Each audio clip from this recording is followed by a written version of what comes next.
Bismillahirrahmanirrahim. Alhamdulillahi rabbil alamin wa bihi nasta'in. Wa nusalli wa nusallim ala sayyidina Muhammad wa ala alihi wa sahbihi wa man tabi'ahum bi ihsanin ila yaumiddin, amma ba'd. Wa qala al-muallif, sini muallif lah sebab ini dah tambahan daripada muallif. Wa qala al-muallif rahimahullahu ta'ala anhu wa nafa'ana bi'ulumihi fid daraini amin. Tatimmatun, pelengkap. Yukrahu al-iltifat fi salati biwajhihi yumnatan aw yusratan. Makruh dia berpaling, memalingkan muka dia di dalam solat ke biwajhi, dengan muka dia ke kanan atau ke kiri. Kalau berpaling dada batal, tapi kalau paling muka tak batal, tapi makruh. Illa li hajatin, kecuali kalau ada satu keperluan, tidak makruh. Contohnya nak mengelakkan sesuatu, orang nak pukul tengah sembahyang, mungkin mungkin saja. Jadi dia mengelak muka dia paling, contoh saja, itu ada hajat, ada keperluan, tidak makruh lah. Wa yukrahu raf'a basarihi ila sama. Makruh mengangkat muka dia tu, mata dia pandang ke langit. Seperti mana Nabi pada permulaan Islam, dia solat pandang ke langit sehinggalah turun ayat A'udzubillahi minasyaitanirrajim, qad nara taqalluba wajhika fis sama falanuwalliyannaka qiblatan tardaha. Turun ayat tu, maka Nabi pun tidak lagi memandang ke langit lah, memandang ke langit ketika solat. Wa kaffa sya'rahu aw thawbahu, dan dia melipat dia punya rambut ataupun pakaian dia lipat rambut panjang. Di sini dia tahan dengan tangan, kaffa tu tahan dengan tangan. Kalau dia nak sujud tu, rambut dia berjurai kan, jadi dia tahan, kan, dia tahan gitu, supaya jangan berjurai. Makruh. Habis tu nanti kalau dibiarkan rambut dia berjurai, nanti tutuplah dahi. Yalah, rambut tu bukannya banyak mana pun, memang mungkin ada sebahagian daripada dahi tertutup, tapi bukan semua dahi tertutup. Kalau seandainya semua dahi tertutup pun, kuis bahagian dahi itu sajalah, kuis sikit supaya boleh dahi itu terkena lantai. Tapi rambut tu biarkan dia sujud bersama dengan kita, dengan orang yang bersujud itu, sebab wujud larangan Nabi, daripada Nabi SAW, daripada kita menahan rambut ataupun anggota kita daripada ikut bersama-sama sujud, ataupun menahan dia punya pakaian dia, kan. Contoh serban, imamah dia, bila kita sujud dia jatuh lah, jadi dia pun tahan, gitu kan, tahan. Kalau dia menghalang tempat sujud, tak apalah, kita tahan kan. Tapi kalau yang lain-lain tu, kita tahan gitu, maka makruh. Biarkan dia sujud bersama dengan orang yang bersujud, dengan kita lah. Kalau kita yang ada pakai imamah, serban atau seumpamanya, telekung ke, biarkan dia sujud bersama. Jangan kena pada dahi untuk menghalang tempat sujud kita, cukup itu je. Hanya perlu ditahan pada bahagian sujud dahi sahaja. Wa min zalika kama fil majmu', itu seperti mana yang disebut dalam kitab Majmu' Imam Nawawi. Ayyusalliya wa sya'ruhu maqusun aw mardudun tahta imamatihi aw thawbihi. Antara perkara makruh lagi ialah dia solat dalam keadaan rambut dia tu maqus, dia dilipat, dia gulung dalam dia punya maqus, dia ikat, maqus ni diikat rambut, dia solat ikat rambut, makruh. Ataupun dia lipat, dia gulung di bawah serban supaya dia nampak kemas, kan. Jadi rambut dia kalau panjang, memanglah Nabi rambut dia sampai ke bahu, kan, dalam keadaan tertentu. Jadi dia lipat rambut dia yang panjang tu dalam serban, ataupun digulung dalam serban, makruh. Ataupun dia gulung rambut tu dalam pakaian dia tu kan, dia tutup dengan pakaian dia punya rambut tu. Biarkan saja dia di luar kan. Nanti kalau kita sujud atau rukuk, dia akan terjuntai, biarkan dia berjuntai. Begitulah menurut perintah daripada Nabi sallallahu alaihi wasallam. Au kummuhu mushmirun, au kummuhu ayyusalliya wa sya'ruhu wa kummuhu, au kummuhu. Jadi ataf, dia punya lengan baju tu berlipat, mushmir, lipat lengan baju makruh. Banyak orang buat kan, tengah solat dia nak kasih selesa ke, nak kasih kemas ke apa, dia lipat lengan baju ketika solat. Jadi makruh kias kepada lengan baju ialah seluar kan. Lepas wuduk tu orang biasa dilipatnya seluarnya tu biar tersenteng, nampak betis tu. Itu makruh lah, sebab melipat lengan baju kiasnya ialah kaki seluar. Biarkan dia melabuh di situ kan. Lepaskan dia lengan baju, kaki seluar, lepaskan dia, jangan dilipat, makruh. Wa minhu syaddul wasti, syaddul wasti. Antara yang makruh lagi ialah ikat di tengah lengan baju. Ada pula lengan baju elok-elok dia ikat dekat tengah, apa kan, buruk nampaknya, makruh. Wa gharzul azbah, dan ikat di hujung, dekat penggalangan tangan tu diikat. Mungkin dengan baju tu besar, jadi tak nak menggelebos, diikat supaya pergerakan tu jadi mudah, kemas. Makruh ikat di tengah ke, ikat di hujung lengan baju ke, dilipat ke, semua makruh.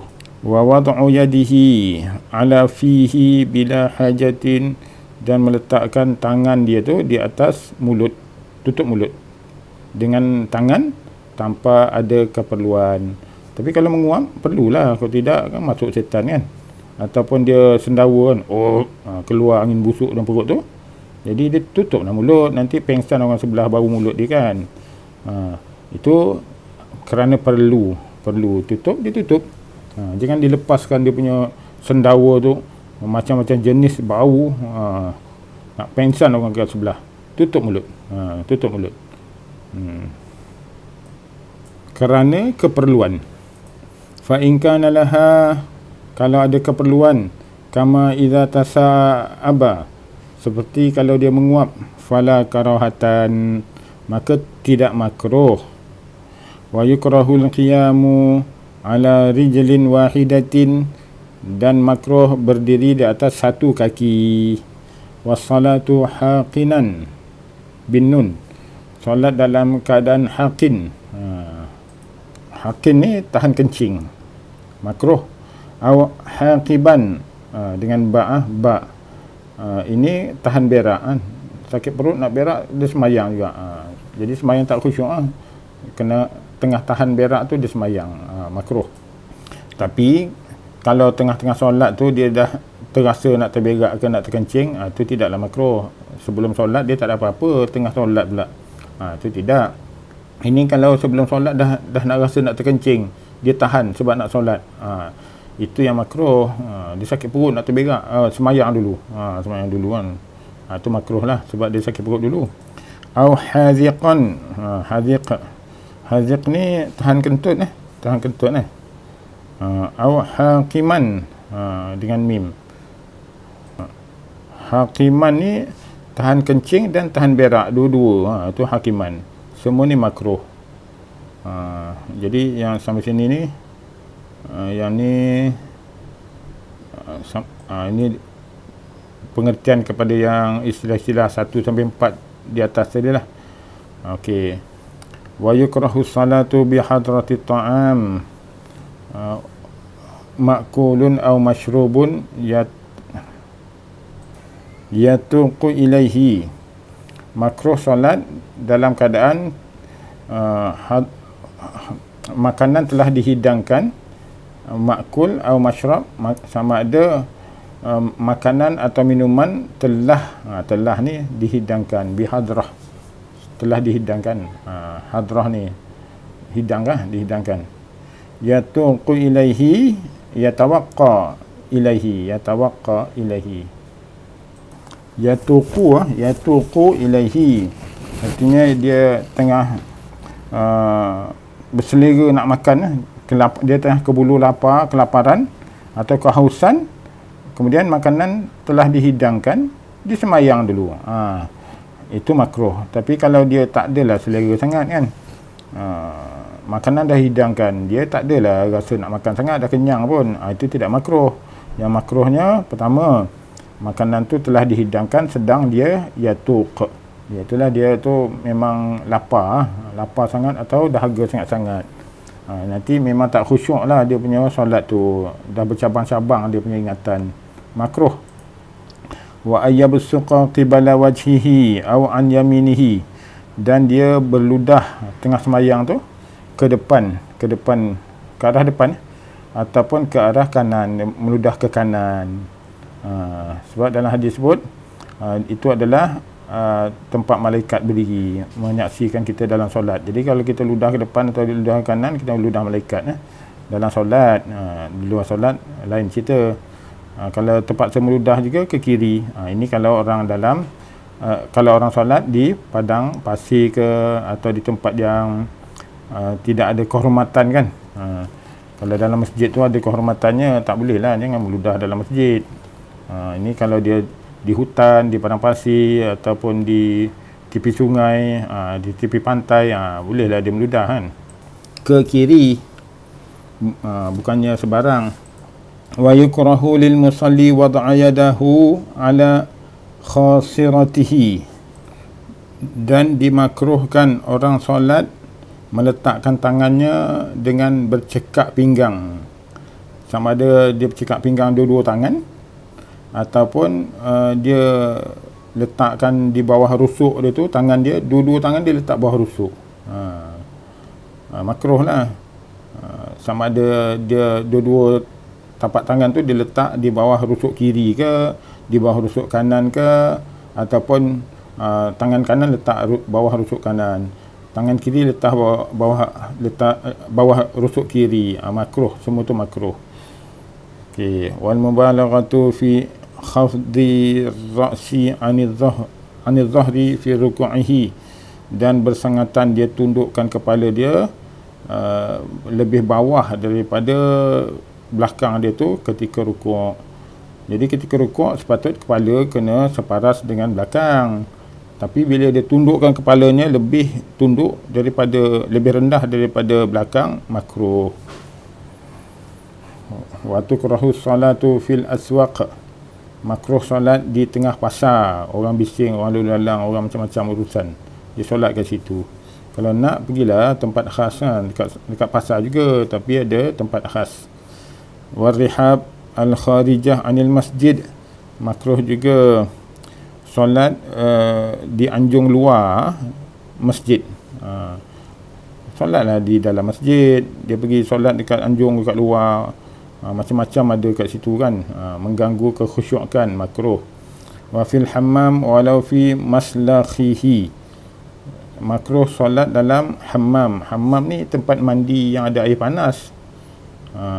Jadi biasa kalau dekat Arab sana tu dulu, orang tak ada air panas dekat rumah, tempat mandi kat rumah, biasanya dia ada tempat mandi awam, yang ada air panas sekali, itu nama hammam. Jadi orang yang mandi tu nama istahamma. Jadi makruh solat dekat situ walau fi maslakhihi, sekalipun dia solat tu dekat bahagian tempat letak barang kan.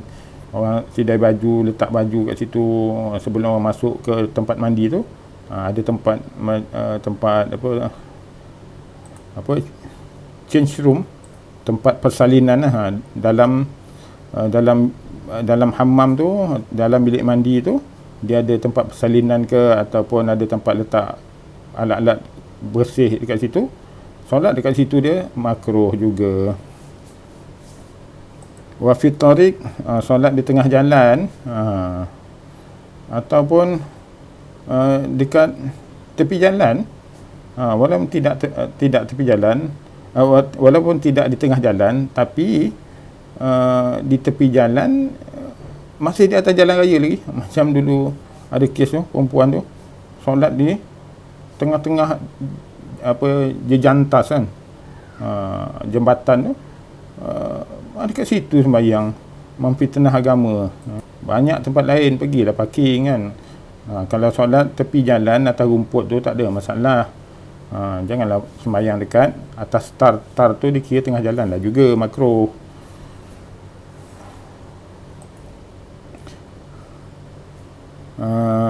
Wa fi tariqi fil bunyan duna al bariyah.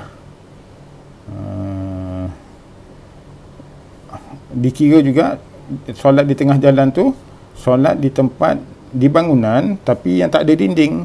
Bangunan tu dia ada lantai, ada tiang, dinding tak ada. Tapi dia kawasan laluan orang lah. Orang lalu lalang kat situ. Kan? Itu pun dikira tengah jalan juga. Wa fil mazbalah wa nahwiha kal majzarah.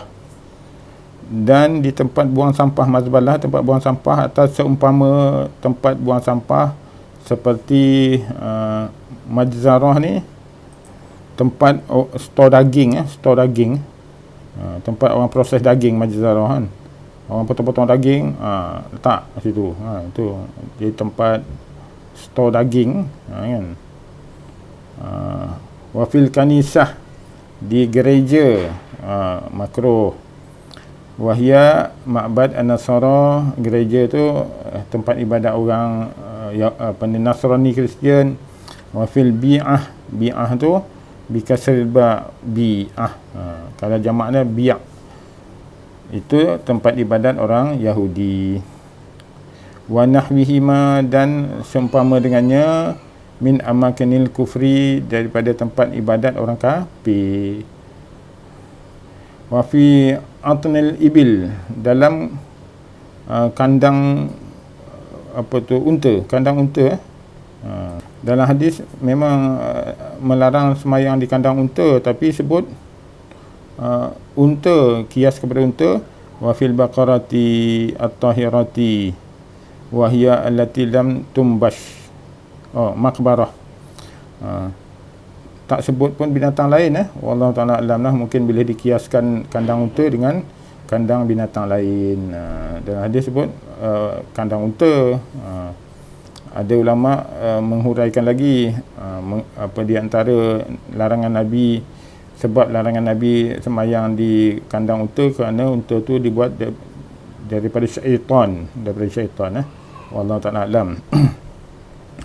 Wa fil maqbarati tahirah, dan solat di kubur yang suci. Wahia allati lam tunbash, yang tidak dikorek. Yang maksudnya kubur, tanah perkuburan macam biasa tu, tapi ada, kalau di padang pasir tu kadang-kadang tu ada binatang buas pergi korek kubur tu kan. Jadi kubur tu dah berlubang. Yang dimakruhkan ni kalau kubur tu tak ada apa-apa kan, masih macam biasa, normal. Amma al-mambusyah, tapi kalau kubur tu dah kena korek, fala tasihhu salatu fiha, tak sah solat padanya. Sebab tanah yang dikorek tadi tu dah bercampur dengan air-air mayat kan. Kalau mayat tu busuk kat dalam, dia mesti naik ke atas. Jadi kalau ada dikorek, jadi kita pergi semayang dekat situ, maka kita solat dekat tempat bernajis. Kalau tak ada berlapik, bi ghairi ha'ilin, batal solatnya, kan. Kalau tak ada lapik sejadah, batal solat, tak sah. Tapi kalau ada sejadah, lapik, maka sahlah solat, tapi makruh. Begitu. Kalau kubur yang terkorek tadi lah, tanah bernajis, kena ada lapik. Lapik tu walaupun di bawah itu najis, tapi lapik itu menjadikan kita terhalang daripada terkena najis. Wa yukrahu istiqbalul qabri fi salati, makruh menghadap kubur ketika dalam solat. Qala Rasulullah sallallahu alaihi wasallam la'anallahu al-yahuda wan nasara ittakhadhu qubur anbiya'ihim masajida. Allah Ta'ala melaknati orang Yahudi dan orang Nasrani. Mereka itu menjadikan kubur para nabi mereka sebagai masjid. Okey. Faidatun, ini satu faedah. Ajma'al muslimun, telah ijma' kaum ulama kaum muslimin, melainkan illa asy-syiah, golongan Syiah. Jadi ulama selain daripada Syiah telah sepakat ijma' ala jawazi salati ala sufi ala suf wa fihi, harus solat di dalam baju bulu, di atas baju bulu dan juga di dalam baju bulu. Bulu binatang kan, orang samak kulit ada bulu sekali, tapi mestilah kulit disembelih. Kalau kulit tu tak sembelih, kulit tu halal kalau dah samak, tapi bulunya tak halal lah. Tu kalau tak sembelih kan. Kalau sembelih, bulu tu halal kan. Wala karahata fi as-salati ala syai'in min zalika, tidak makruh dalam solat di atas baju bulu ataupun kulit binatang yang ada bulunya. Dan kalau kita jadikan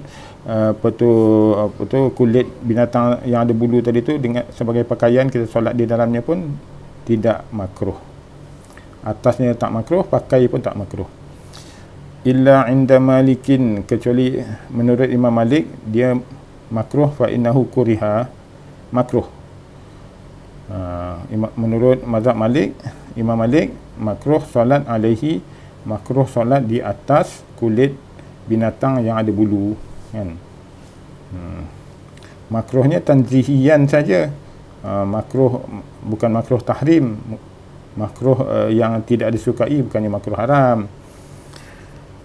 Wa qalat asy-syi'atu, menurut mazhab Syiah, la yajuz, tak boleh solat di atas bulu binatang ataupun menggunakan bulu binatang sebagai pakaian pun tak boleh. Li'annahu laisa min nabatil ardi, sebab bulu binatang tu bukannya jenis tumbuhan yang tumbuh di bumi. Dia binatang, bukannya tumbuhan. Sebab itulah tidak harus menurut orang Syiah. Wallahu a'lam lah, orang Syiah ni dia banyak dalil yang mengarut ni kan. Dia ahli bid'ah, banyak perkara bid'ah dia lakukan oleh orang Syiah ni yang tak ada dalam hadis kan, yang dibuat-buat sendiri. Wallahu a'lam. Wallahu ta'ala a'lam, akan datang al-qawlu fi sutrati amamal musalli, perbahasan tentang tirai penutup di hadapan orang solat, ataupun penghadang di hadapan orang solat. Wallahu ta'ala a'lam. Assalamualaikum warahmatullahi wabarakatuh.